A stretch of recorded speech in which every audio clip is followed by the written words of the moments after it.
Assalamualaikum warahmatullahi wabarakatuh. Balik lagi di channel YouTube GP Ansor Ciputa Timur. Kali ini kami ada segmen baru, yaitu ngobrol santai. Ngobrol santai. Iya, ngobrol santai.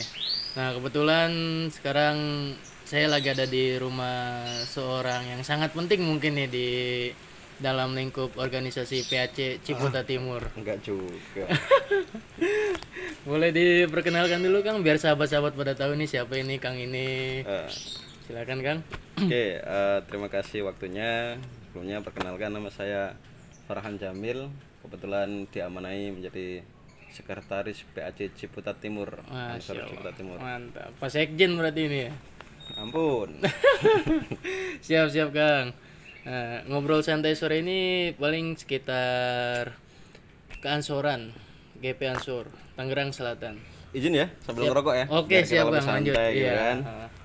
Emang harus ngerokok Kang biar lebih santai, lebih rileks gitu. Mm-mm. Gini Kang, sebenarnya GP Ansor di Tangerang Selatan ini gimana sih? Awal mulanya GP Ansor Banser Tangsel itu sejarahnya kayak gimana? Dari masa ke masa seperti apa? Pergerakannya dari masa ke masa itu kan pasti berbeda tuh. Gimana untuk menghadapi perbedaan zaman atau perbedaan masa di setiap generasinya? Boleh dijawab Kang, sekalian kita menambah wawasan gitu. Kita kan masih awam nih, biar kita tahu gimana. Boleh. Siap. Sebelumnya terima kasih atas kunjungannya sahabat Ivan Fadilah. Siap. Udah berkenan mampir di kubu kami. Siap. Kebetulan ini di depan rumah ada saung kecil-kecilan. Saung Ini kecil-kecilan siap. kita namakan saung pergerakan, Pak. Saung pergerakan Saung baik. pergerakan. Jadi teman-teman kalau mau ngopi, mau ngobrol, mau curhat sekitar Ansor ke NU-an, silakan mampir ke sini. Nanti kita ngobrol-ngobrol bareng gitu kan. Mantap. Siap. Oke. Kemudian terkait keansoran. Ya. Keansoran yang ada di Tangerang Selatan. Tangerang Selatan ini kan bisa dikatakan kabupaten atau kota baru ya. Ya, betul. Baru lahir 2010, kemudian dulunya kita masih nginduk di Tangerang Kabupaten. Tangerang Kota. Kabupaten Iya. siap. Jadi Ansor Banser di Tangsel ini masih nginduk di kabupaten. Kabupaten siap. Kemudian setelah pemekaran wilayah, kita juga harus mandiri ya kan. Harus menakar keorganisasian di sini. Siap. Oke. Terus terkait dengan kaderisasi. Seperti yang kita tahu kan di kaderisasi di Ansor itu kan ada PKD, untuk Banser ada Diklatsar. Kalau di Rijal Ansor ada di Rosahula, gitu kan, dan lain sebagainya. Itu adalah jembatan atau pintu masuk kaderisasi di kita kan gitu. Iya, siap. Kan tapi pola atau kaderisasi di Tangsel ini mungkin sedikit berbeda ya, kita katakan mungkin sedikit berbeda dengan ada yang ada di Jawa Timur dan ada di Jawa Tengah. Karena bisa dikatakan mayoritas masyarakat di Tangsel ini kan masyarakat pendatang gitu kan. Iya, betul. Ada yang pendatang, ada yang campuran Jawa, Betawi dan suku-suku yang lainnya Bercampur gitu. berarti. Iya. Iya. Jadi mungkin pendekatannya juga beda. Kalau kita mau merekrut anggota atau mau nambah kader, artinya kita harus punya trik dan cara tersendiri. Siap. Yang tentunya beda ya kan. Setiap daerah, setiap wilayah pasti punya kecenderungan dan punya teknik masing-masing gitu kira-kira. Siap. Tapi kalau misalkan Ansor dan Banser itu perbedaannya itu apa Kang? Apakah itu sama aja atau gimana? Tugasnya itu sama atau gimana? Sebenarnya kita tetap satu badan, Pak. Satu badan tetap. Karena apa? Banser kan juga LS, kalau lembaga semi otonomnya di bawah naungan Ansor. Dengan Ansor sendiri badan otonom milik NU. Jadi pola instruksi dan pola komandonya kalau di Banser ya kita punya pola komando. Jadi ya pimpinan tertingginya ya di Ansor. Di Ansor. Berarti balik lagi ke pimpinan tertinggi Ansor. Ansor tetap. Berarti kalau Banser itu tugasnya itu di lapangan. di lapangan. Kalau Ansor itu lebih ke kayak Organisasi dan menata manajemen ya, Oh. gitu kira-kira. siap Kak. Nah, itu dalam Ansor dan Banser tersebut, dalam sisi kaderisasinya itu apakah berbeda atau sama aja tingkatan-tingkatannya gitu? Kayak misalkan di Ansor ada apa, kalau misalkan kita mau memasuki organisasi nih, misalkan kita mau masuk Ansor, kita harus apa dan tingkatannya apa, kita mau masuk Banser harus apa dan tingkatannya apa, itu kayak gimana kan? Sesuai dengan PDPRT dan PO peraturan organisasi di Ansor itu, untuk sistem kaderisasi di Ansor mulai dari yang pertama ada PKD, PKD. pendidikan dasar, kader dasar, kemudian dilanjut dengan PKL, kaderisasi lanjutan, yang terakhir PKN, itu yang di pusat nasional. Itu yang di Ansor. Kalau di Banser mulai dari Diklatsar untuk dasarnya, kemudian dilanjutkan dengan Susbalan, kursus Banser lanjutan, kemudian ada Susbanpim, Susban Pim, kursus Banser pimpinan. pimpinan. Nah, Oke, siap. tapi di tengah-tengah tadi itu ada pengkhususan. Pengkhususan apa itu? Jadi kalau ada Banser yang mau, kan di bawah Banser juga ada ini sendiri, ada pengkhususan. Ada Bagana, ada Baanar, narkoba, Bagana tadi itu bencana gitu kan. Berarti di Banser itu ada ininya lah, kayak apa namanya, kayak tim-timnya gitu. Nah, penjurusannya itu tadi ada kursus. Banser khusus ya. Banser khusus. Ya kayak Bagana, Balakar seperti itu mungkin ya. Iya, seperti itu. Siap. Nah, kalau misalkan di Tangerang Selatan ini ada berapa PAC kira-kira, Kang? Di Tangerang Selatan ini kan ada 7 kecamatan. Jadi ada 7 PAC. Oh, berarti ada 7 PAC. 7 PAC. Semuanya aktif semuanya. Ya ada yang aktif, Ada yang aktif, ada yang ya, itu kan dinamika organisasi Pak. siap. Kalau misalkan di PAC Ciputat Timur sendiri nih, ini kira-kira kalau misalkan dihitung dari diklat pertama hingga diklat ketiga ini, ada berapa anggota sih ini kira-kira yang aktif nih, yang ikut serta giat PAM atau apa gitu? Sebelumnya kita kembali dulu sejarahnya ya kan. Sejarahnya saya nyemplung atau bergabung di Ansor Banser itu mulai dari 2017. 16-17an lah kalau nggak salah. Itu dulu di Ciputat Timur, setahu saya belum ada kepengurusan atau mungkin mati suri ya, kita juga kurang tahu. Jadi saya dulu ikut pendidikannya di Pondok Aren. Jadi pendidikan di Pondok Aren, kemudian di Ciputat Timur belum ada kepengurusan nih. Jadi saya aktifnya juga nginduknya ke Pondok Aren waktu itu.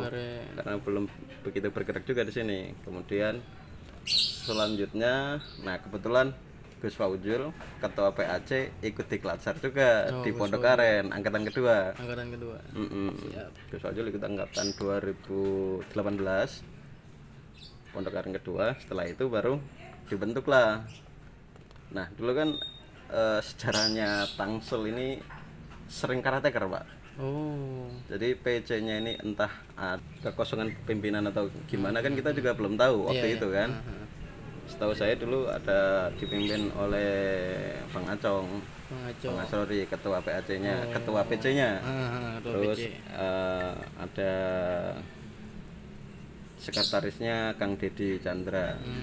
Setelah itu dikarateker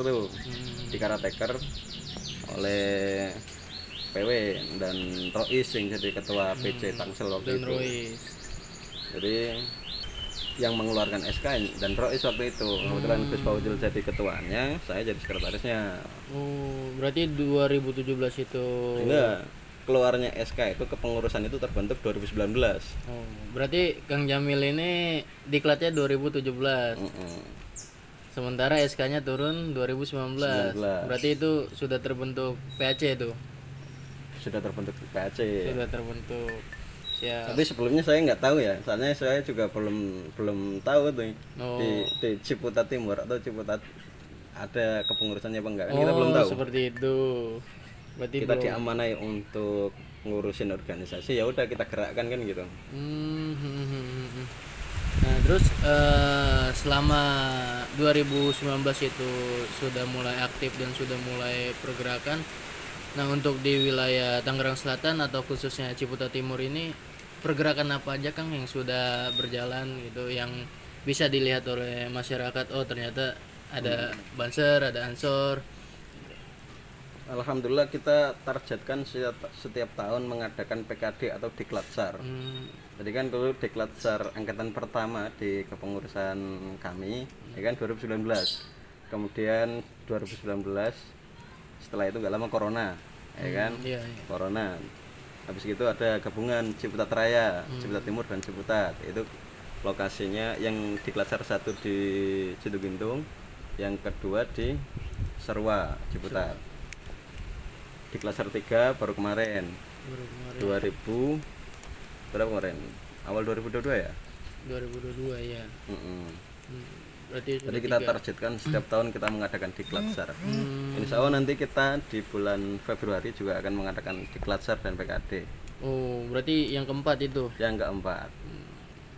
Diklatsar dan PKD yang keempat itu di mana itu tempatnya? Tempatnya insya Allah kita rencanakan di Situgintung, Pak. Di Situgintung. Itu bulan apa? Februari. Februari. Oh, berarti sekarang masih Januari, berarti masih ada spare waktu ya. Nah, itu buat sahabat-sahabat mungkin yang di daerah Tangsel, Ciputa Timur atau di luar Tangsel itu mau mengikuti PKD ataupun Diklatsar yang keempat. Nah, bisa apa namanya nanti berkomunikasi ke Kang Jamil atau nanti kita taruh di deskripsi dah itunya. Untuk masalah anggaran juga mungkin nanti di deskripsi aja kita ini Bisa ya. dibicarakan itu. Siap, Yang siap. penting kita tetap mau khidmat Mau hikmat di ya. Banser, di Ansor, umumnya di NU, ya kan? Dan apa namanya? Jangan merasa bahwa Ansor membutuhkan kita yang butuh Ansor, kita yang butuh NU. Baik, Gitu. baik. Itu yang perlu ditanamkan ke sahabat. Jadi biar nggak merasa jumawa, nggak merasa gede, jadi kita yang perlu barokahnya NU, gitu loh. Siap Kang, siap Kang. Nah, kalau wah mau ngopi dulu ini rumahnya, silakan Kang. Diminum Siap. Jangan. Kita ngopi biar dulu. kita lebih enjoy. Aduh, manis banget ini Kang ini. Nah, kebetulan istri tadi yang bikin. Masya Allah. Sambil ngerokok kali enak ya. Enak.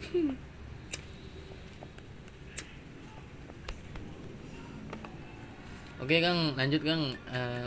Untuk di Ciputa Timur, PAC Ciputa Timur ini gimana cara kita untuk supaya kita diketahui oleh warga bahwa kita ini ada organisasi Ansor Banser nih, kita melakukan apa nih, sosialisasi apa yang kita lakukan untuk warga itu supaya tahu bahwa di sini ada organisasi Ansor Banser gitu.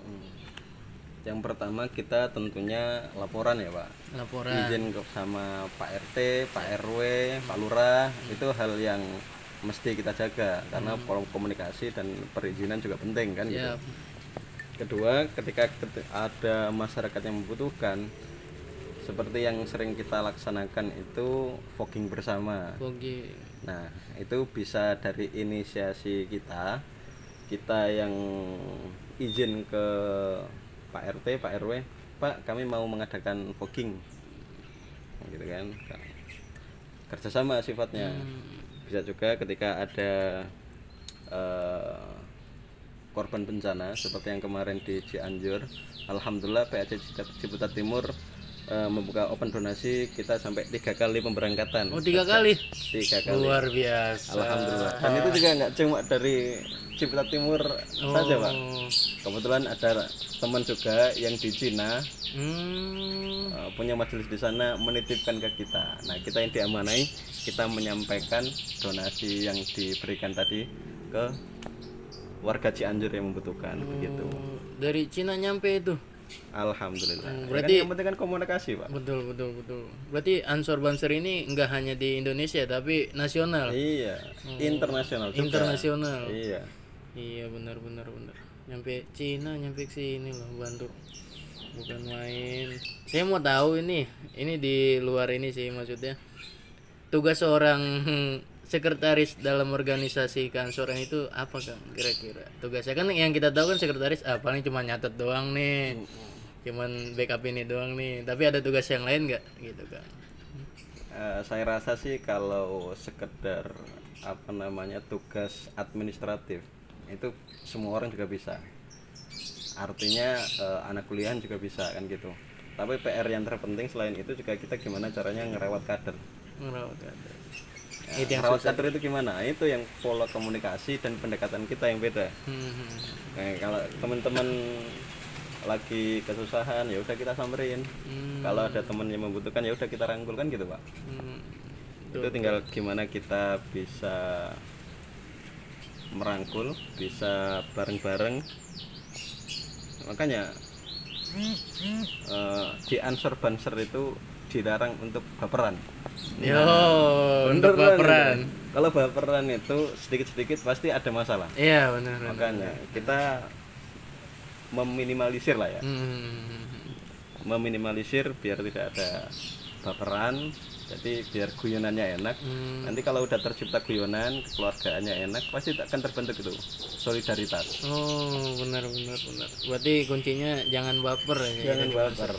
Kalau baper amburadul udah urusan. Pada lari, Pak. Pada lari. Siap, Kang. Oke, Kang, pertanyaan terakhir mungkin ini nanti kan Februari ini kan insya Allah akan mengadakan PKD dan diklat lagi nih ya. Mungkin harapan Bapak Sekjen ini seperti apa dengan nanti adanya PKD dan Diklatsar keempat ini, harapannya tuh kayak gimana maksudnya untuk yang kedepannya, untuk kelanjutannya itu seperti apa ya? Mungkin. Harapannya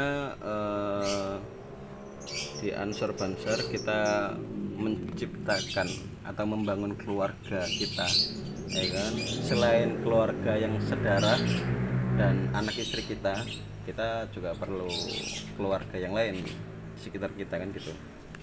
Kita ciptakan keluarga bersama di Ansor Banser. Bisa dikatakan di Klatsar 1, 2, 3 mungkin yang aktif 50% atau lebih ya kan? 50%. Karena itu seleksi alam. Aktif nggak aktif itu pilihan. Iya benar, ya kan? Tapi gimana PR buat kita pengurus dan kader untuk bisa merangkul dan bisa aktif bareng. Nah, itu yang kita ciptakan. Siap. Tapi ada satu lagi nih, Kang, saya lupa ini. Untuk di Ansor Banser tersebut kan tidak ada bayaran ya. Tidak ada tuntutan juga mau ikut atau tidak.